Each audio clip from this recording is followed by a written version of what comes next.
Today at Columbine High School, you have to look closely for evidence that one of the worst school shootings in U.S. history happened here 20 years ago.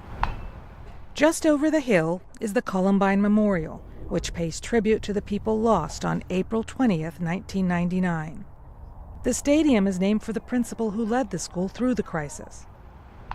The softball field honors teacher Dave Sanders, who bled to death in a classroom while waiting hours for medical help. Protocol at the time called for sheriff's deputies to wait outside and secure the perimeter until the specialized SWAT team could arrive. In 1999, that's what deputies did. They ran towards danger and then they contained it. Now the training is different. They're going to go to the shooter. They're going to do everything they can to neutralize the threat, to identify it and to neutralize it, so that hopefully more lives would be saved. Since Columbine, responding quickly to a school shooter is not the only thing that's changed. Most doors leading into a school are locked, and you have to be buzzed in. Come in, please. More police officers are routinely assigned to work inside of schools, and classroom doors can now often be secured. Change out locks on doors that prevent somebody from being able to get into a room so that people can lock themselves in.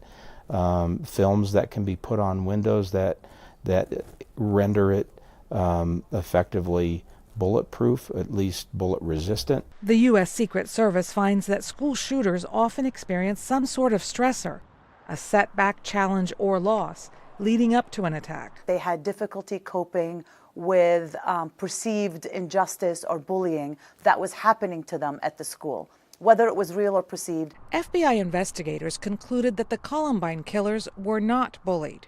Today, the Secret Service recommends that all schools establish a threat assessment team, one made up of teachers, counselors, and others, to identify students in distress or who might exhibit concerning behavior. The aim? To stop violence before it happens. If a student's grades decline, if they are experiencing suicidal thoughts, if they are becoming more isolative, are there changes in their behavior? This is when we need to be intervening as a community. About 90% of U.S. schools have a plan for what to do in the event of a school shooting. 70% of schools drill students using that plan, according to the U.S. Department of Education. But Columbine survivor Samantha Haviland, who is now director of counseling for Denver Public Schools, worries about how lockdown drills impact students. To remind our students over and over again that you are not safe, you are not safe, you are not safe, is causing a lot of anxiety. Then we have students who are jumping out of windows during drills because they think it's real, because someone dropped a book at the wrong time. The Secret Service says that in 81% of the school shooting incidents it studied, other students knew that the potential perpetrator was about to carry out an attack or was interested in doing so. More schools are adopting procedures that teach students how to safely report suspicious behavior. It's important for kids to see something, say something, hear something, say something, but then we need to do something as adults and we need to follow up. And that is a key component. Dora Mekouar, VOA News, Littleton, Colorado.